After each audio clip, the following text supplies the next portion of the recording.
By now, we should all be at least aware of who 50/50 are. If you're even the slightest bit familiar with K-pop, you will have heard about their smash hit, Cupid. Calling it a smash hit might even be an understatement, as Cupid, inarguably, has the furthest reach of any K-pop song since Gangnam Style. Capturing attention the world over due in large part to the reach of TikTok, 50/50 soon found themselves in a melting pot of controversies, and their future right now has never been less certain. Before we get into the video, a few disclaimers.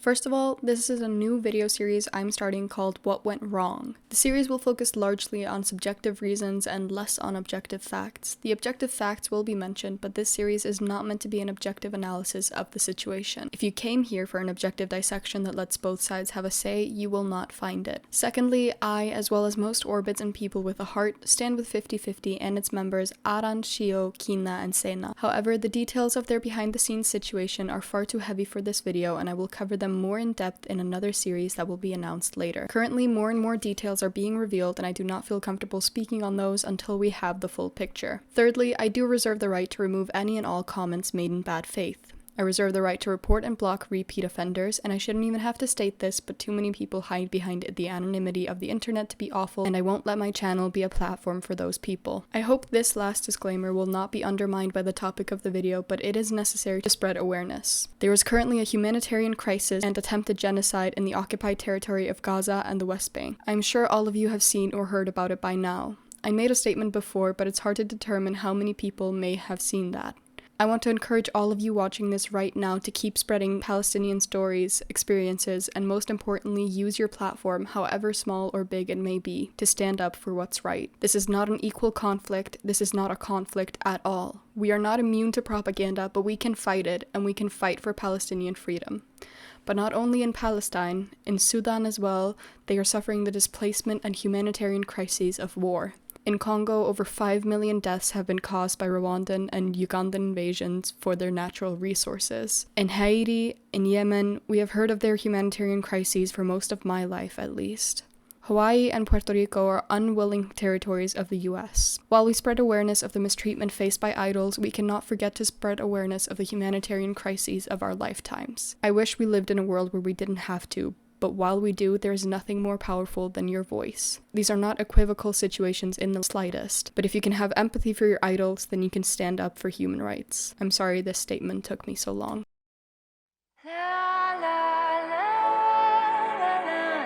Making their debut in November 2022, 50/50, as stated, consists of 4 members. Their oldest member, Kina, was born on July 9th, 2002, making her 20 at the time of debut. Kina is the group's main rapper and sub-vocalist, as well as being the only member of the group with writing credits so far. Prior to her debut, she trained for 7.5 years in various agencies. She stated on a variety show that she moved to Seoul on her own at the age of 14 to pursue a career as an idol. To support this, she worked around 20 part-time jobs during her time as a trainee. In 2019, she released an original soundtrack song for the Running Mates' Human Rights called Take Back My Life. Sena, born March 12, 2004, is 50/50's leader, main dancer, and sub-rapper. She participated in 2 dance groups during pre-debut, one in middle school and one later in life. She was 18 when they made their debut. Shio, born October 6, 2004, had just turned 18 when 50/50 debuted, joining as the main vocalist and lead dancer.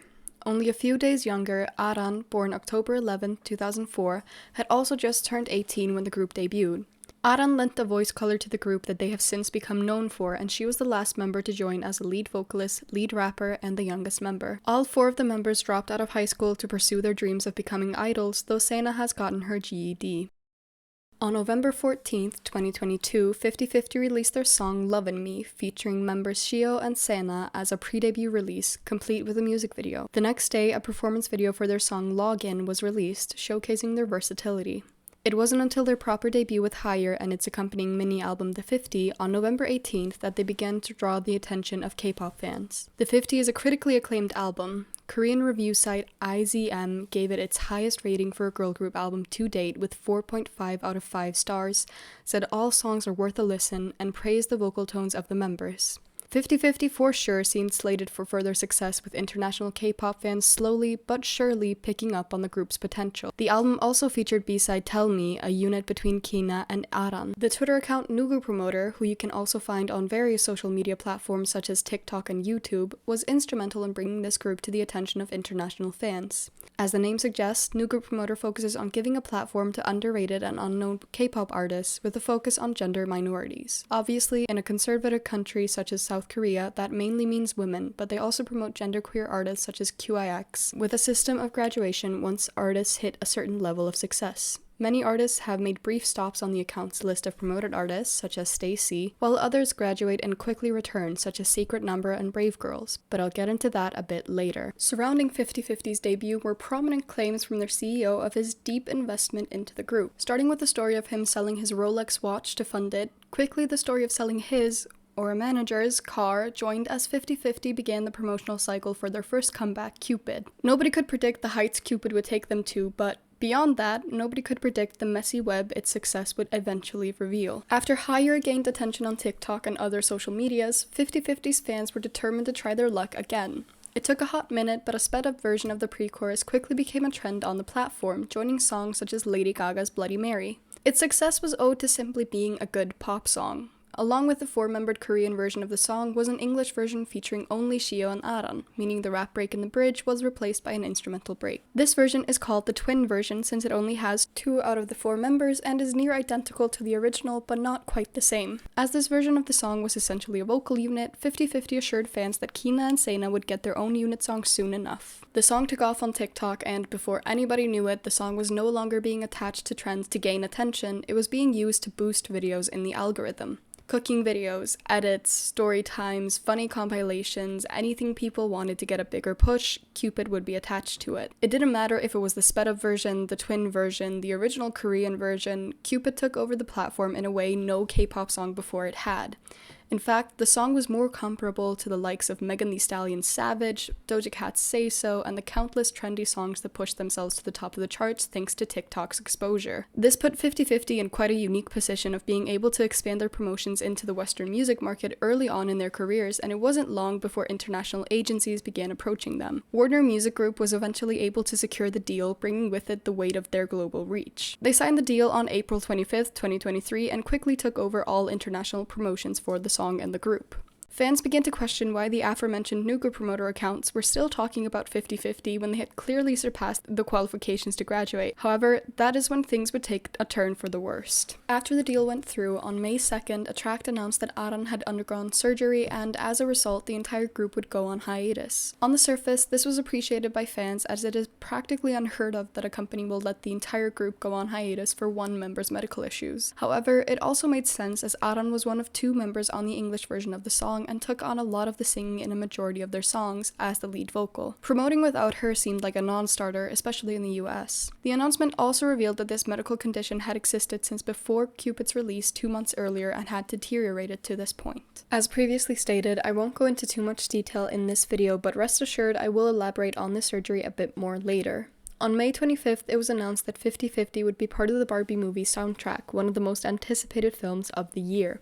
Joining major artists such as Nicki Minaj and Ice Spice, Charli XCX, Billie Eilish, Tame Impala, and Dua Lipa, among others, the future seemed incredibly bright for the group despite the medical hiatus and halting of activities for the time being. However, their social medias quickly became robotic and quiet, causing concern among fans. On June 17th, their first international schedule was announced when they were confirmed to be part of the KCON LA lineup. Then things escalated into a complete mess. On June 26th, Attrakt made a statement claiming an outside force was attempting to poach the members and get them to violate their exclusive contract with the company.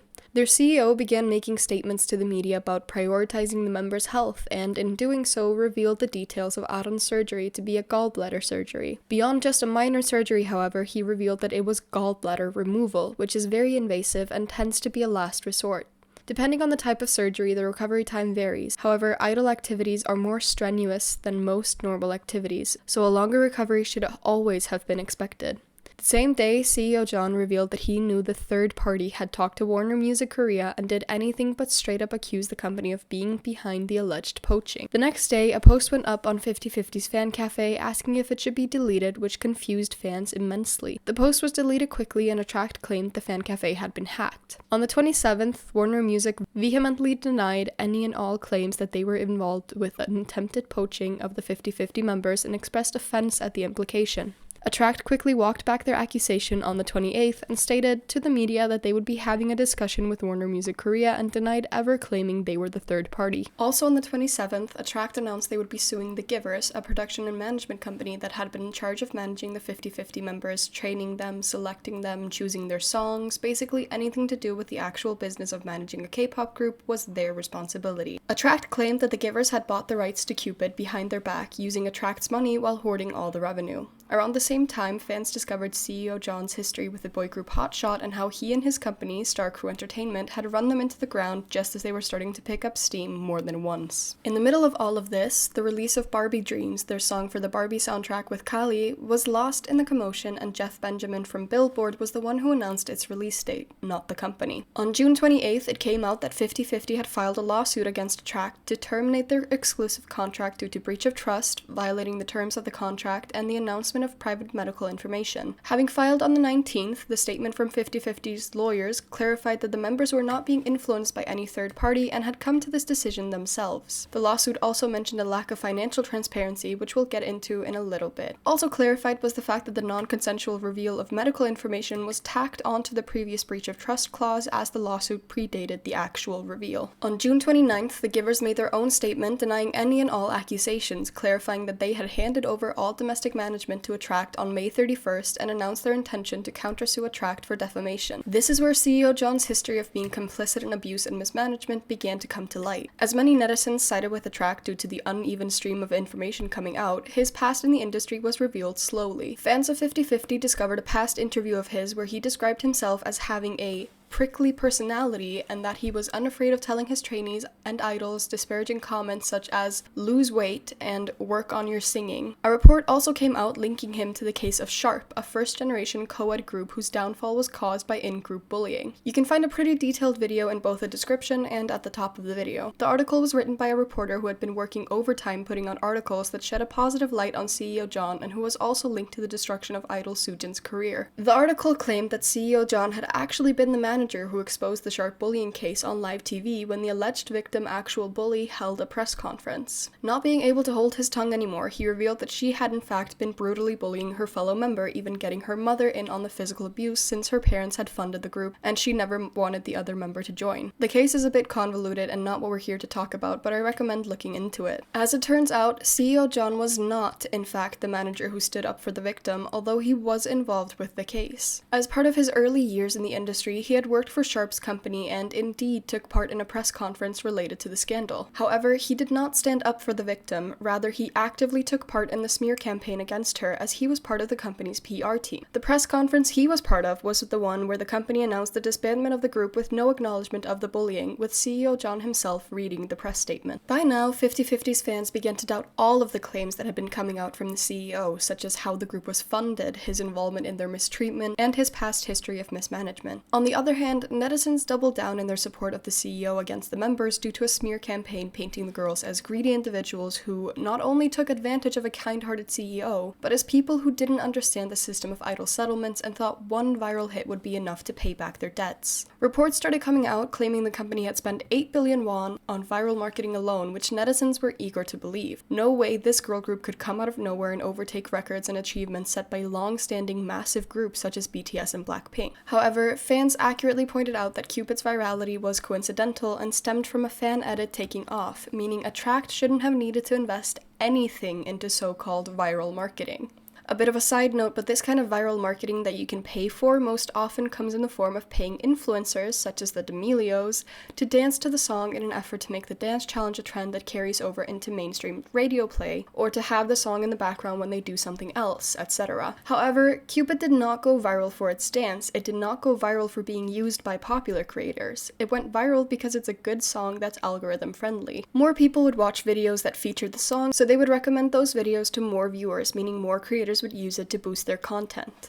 Attrakt had nothing to do with this virality, and in fact, it took them months to officially release the sped-up version of the song that caused the virality in the first place. More sinisterly, this 8 billion for viral marketing was a twisting of facts from a report released stating the entire cost of producing 50/50's music and promotions was 8 billion won. This rumor was started by a Korean YouTube creator who claimed some company had approached him asking him to promote a song and that a lot of promotional costs go to creators such as himself. He went so far as to make the statement himself that Attrakt spent 8 billion won, approximately 6 million USD, on the viral marketing campaign, though his email proof contained no mention of Attrakt, 50/50, nor Cupid. The associated tweets no longer exist. Getting into Hotshot would be too much of a detour, but it is important to note that CEO John has founded at least 2 companies and headed 3. The first was Oscar Entertainment, where he severely mismanaged soloist Gil Hang-mi. Members of The Lush, a female trio under Oscar, have come out in support of CEO John, while Gil Hang-mi has expressed her support for 50/50, if indirectly. As previously mentioned, Hotshot were managed by Star Crew Entertainment, formerly known as Ardor and Abel, formerly known as KO Sound, formerly a subsidiary of Oscar Entertainment, a company CEO John has since attempted to distance himself from. Fans of Hotshot have put in extensive effort to compile the company's mishandling of their career, but highlights include putting the group on an unannounced and unexplained hiatus repeatedly, sending members on survival shows and then not using any of the popularity gained from there to promote the group,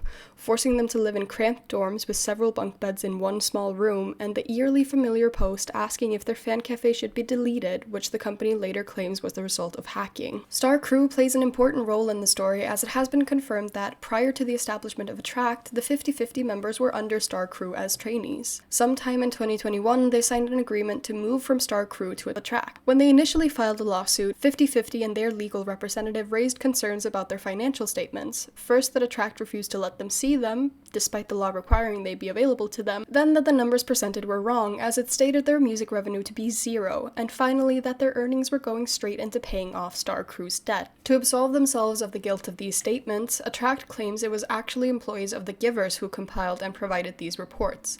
However, as we've already established, employees of The Givers were acting as contracted employees of Attrakt, and to separate the 2 companies prior to May 31st, 2023 is a distortion of the situation. July 4th, Attrakt announces the cancellation of 50/50's appearance at KCON LA, and other reports of cancellations begin to come out. Notably, the cancellation of their Barbie Dreams music video, an ad with a football player, and large tech companies, suspected to be Son Heung-min and Samsung, respectively, and an appearance on one of the country's biggest variety shows. The next day, on July 5th, the initial hearing for the temporary contract injunction begins. Their lawyer clarifies that they are not asking for money, but to know how 8 billion won were spent, whether they were even spent on the girls at all. The hearing reveals that CEO John had signed a deal for an advance payment of 9 billion won, while the members were still under Star Crew from music distributor Interpark. 6 billion was supposedly used for the group's production, while all current revenue from the group is going into paying off Star Crew's debt to Interpark. Attrakt's lawyer admitted that the omission of revenue being diverted to Star Crew was a mistake, while 50/50's lawyer pointed out that had this been a legitimate deal, it should have been done with Attrakt. This again raised questions about how exactly the group had been funded, as Attrakt admitted to receiving the 9 billion in advance, claimed only 6 billion had been spent on the group so far, and could not account for the remaining 3 billion, while the CEO claimed to have sold his Rolex watch, imported car, and received tens of millions of won in a loan from his elderly mother. Interpark denies the claims that their advance was paid out for 50/50 on July 8th, and instead claimed it was meant to be invested into the solo career of Ha Sung-eun, former Hotshot and 101 member. However, on July 14th, The Givers posted their rebuttal, showing messages that confirmed Star Crew had received the advance in August 2020 for the development of their girl group project. They also revealed that funds ran out in 2022, and after letting them listen to Tell Me, Interpark agreed to a second advance of 2 billion won. Personally, I find this reckless kind of spending very suspect, being in orbit, specifically because when Luna made their debut, they revealed that the production cost of their entire 22-month pre-debut project, featuring 12 single albums, 3 unit albums, 2 repackages, extensive extra content filming, on-site filming in places such as Prague, New Zealand, LA, Tokyo, London, Iceland, etc., had been 10 billion won. Later, former creative director Jaden Jong would state the actual cost of producing the project was just 2 to 3 billion. Still a lot of money, but far less than 10 billion. So how did Attrakt/Star Crew manage to run out of 9 billion won in a similar amount of time, but with far less investment comparatively? Makes you think. On August 17th, the 50/50 50 members opened their own personal Instagram account where they went on to share their statements on all the issues during their time in the company starting on October 12th. Fans noticed the statements only touched on Sena, Shio, and Aran's issues. As mentioned, I won't be going into much detail about these issues, but their initial statements highlighted the medical neglect the members faced, but Kina was noticeably absent. SBS's 35-year-old investigative journalism show Unanswered Questions decided to do an episode on 50/50, which would air on August 19th. The show has been held in regard among Koreans for its extensively researched subjects and its dedication to shedding light on important issues. It has faced its fair amount of criticism in the past, such as falsely equating New East W with chart manipulation after suspect behavior around their song and their reporting of Sully's passing, but it has generally been regarded as an accurate show and a needed one for their reporting on murder, substance abuse, and the problems of various industries, including K-pop and particularly the case of Omega X. The show revealed a lot about the situation, such as the fact that Aran was not the only member with serious health issues. A member developed a severe panic disorder that led to her running away and fainting in the street. Their trainers noticed their unhealthy diet of coffee, chicken, and butter and tried to convince the agency to diversify it, leading to the members being given a 10,000 won, or roughly 7 USD, allowance to go to a salad place by their dorm. The components of the unbalanced high-fat diet have also been linked to gallbladder issues. The program interviewed their lawyer, parents, former Attrakt staff, and fans and received backlash for biased reporting. Netizens felt the program had sided with 50/50 and unfairly reported more on their emotional states than the actual situation at hand. Questions were beginning to raise about the legitimacy of the program and their reporting, with most pointing the finger at their reporting of Omega X's situation. Without going into too much detail, Omega X had been abused and sexually harassed by their CEO, a lot of which had been caught on camera. SBS's Unanswered Questions served only to magnify the reach of the scandal. Although not representative of the entire nation or even all netizens of Korea. Once the episode was announced, Panchoa translated comments from netizens on the Korean forum The Coup, where they appeared to be celebrating the impending expose of 50/50. However, after the episode aired is when netizens began coming out to express their distrust in the program, almost as if the program didn't reveal what they wanted it to reveal. At the risk of sounding incredibly biased, it is very clear the netizens would not have criticized the episode had it been one-sided towards Attrakt and CEO John, as that is the side they are on. That is the side all domestic reporting had been taking prior to that point. When the episode instead exposed the myriad ways in which 50/50 had been abused and neglected by the company, they doubled down on their support for Attrakt instead of admitting that maybe, just maybe, a man with decades of experience in PR might have been able to manipulate public perception. 50/50 are also not the only case of a company attempting to smear their artists when they decide to stand up for their rights. Luna's Chu is probably the most famous case currently, as BBC attempted to paint her as abusive towards staff, only for the entire industry to speak up for her good name. SM Entertainment also attempted this approach when EXO members Baekhyun, Chen, and Schumann sued them earlier this year, with posts coming from staff about needing to walk on eggshells around them, while years and years of commoner statements, staff statements, and temporary staff statements easily disproved that and supported the case that the EXO members, like Chu, are generally very kind and considerate of the staff around them. So is it not possible that 50/50 are also victims of a company manipulating the narrative? Going back to the episode for a bit, SBS's team also had an accountant look into Attrakt's finances. They confirmed that Star Crew received 8 billion won in advance, but CEO John was seemingly not affiliated with the company. Interpark stated they had agreed to the advance due to trusting CEO John's experience in the industry, but it is his brother who is registered on the legal documents for Star Crew. The accountant questioned Attrakt's claims of 3 billion in direct cost, 3.3 billion in indirect cost, and 1.6 billion in Attrakt's accounts by showing that 3 billion were accounted for as invested into Attrakt, but the rest of the money is unaccounted for and therefore cannot be claimed on the settlement for promotions invested into 50/50. Their parents and trainer had additional comments on the weight management enforced by the company, revealing that they had daily BMI checks, and if their parents sent them food, their managers would dump it on the floor and have the members clean it up. Around August 21st, Dispatch attempted to disprove claims made in the program by showing CCTV footage of the Giver's employee dumping the girls' food on the floor in July 2021. The footage not only confirmed the claims of their managerial staff dumping their food on the floor and making them pick it up, it also showed the extensive network of CCTV being used to monitor them and confirmed that even though the employee was technically under the Givers, they were acting as staff under Attrakt due to their collaboration contract, and proved that Attrakt was aware of the extensive abuse the members faced at the hands of employees, whether Attrakt or the Givers, which the members themselves could not distinguish, and did nothing about it, effectively co-signing the abuse. Dispatch is the Korean equivalent of TMZ and other invasive paparazzi companies, and it is well documented that their reporting can be bought. The industry has a weird relationship with Dispatch. Working with them means having a good relationship, which means their idols won't be targeted for scandals. But at the same time, unless you pay them off, your idol scandals are never safe. In that same vein, you, as a company, can pay Dispatch to make favorable articles about you. We saw it happen during Chu's case, where BBC bought an article meant to show Chu as abusive, but ended up exposing themselves and bringing more support to Chu, causing them to force Dispatch to edit the article and remove the evidence supporting Chu. My point is, while SBS's Unanswered Questions has had a strong reputation for accurate reporting for 35 years, Dispatch also has a long documented history of following the money in their reporting. So who are you supposed to trust? On August 28th, news came out that 50/50 had lost their temporary injunction suit, but their representative announced an intention to appeal. This is also not unprecedented, as the same thing happened with 5 members of Luna, since they had modified contracts from the other 7, but still faced the same abuse and mistreatment. Korean courts aren't really quick to side with the artists, no matter how the industry tries to frame it. As of October 17th, news came out that Kina had decided to return to Attrakt, giving up on the lawsuit, while the other 3 members continued to post on their social media accounts in an attempt to demand transparency and accountability from Attrakt. On October 20th, she had an interview with Dispatch, which revealed how Xian of the Givers, the production company that had been in charge of their management, not only manipulated the members into filing the lawsuit in the first place, he was the one who told them to focus on the financial aspect rather than the much more severe physical harm and medical neglect, as well as forging Kina's signature on an agreement to reduce her copyright share of Cupid from 6.5% to 0.5%. She also revealed that after his academic fraud was exposed, her parents had suggested he no longer be involved in anything related to the lawsuit and shift their focus to the other issues,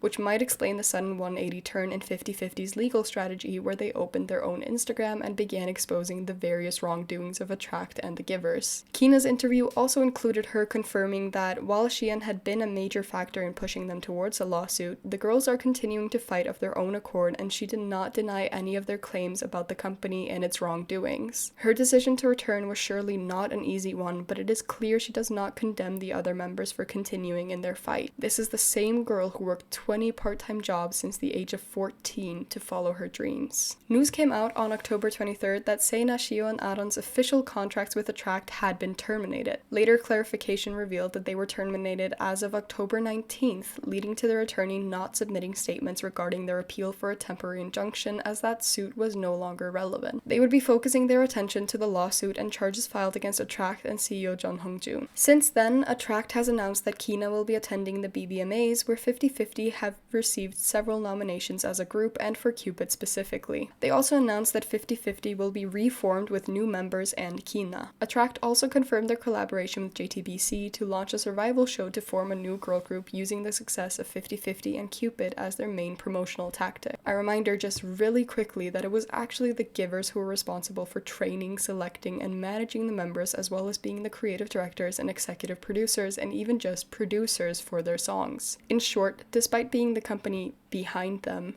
Attrakt could not have had less to do with their success. They want to claim the Givers staff as their own when it makes them look good, but not when it's time to take accountability for their mistreatment of the girls. Food for thought. In this age of information, we are also in an age of misinformation. Taking control of the narrative early on is important, as most people do not want to admit they were deceived or took the wrong side. I mentioned the cases of Chu, Luna, Omega X, and EXO's Chen, Baekhyun, and Xiumin briefly, but I feel like they showcase that companies will lie and manipulate the narrative to turn people against their idols, and unfortunately, sometimes it works, as in the case of 50/50. There's no denying that many people wanted the downfall of the group for their own selfish jealousy over their success, even prior to the lawsuit. Attrakt's media manipulation gave those same people something to hold on to and demonize the girls over when all they wanted was fair treatment and financial transparency. In an industry where you are both an employee and a product, blind loyalty to your company is seen as a virtue, and speaking up against it as a betrayal, unless you have a fan base who has borne witness to your mistreatment for years.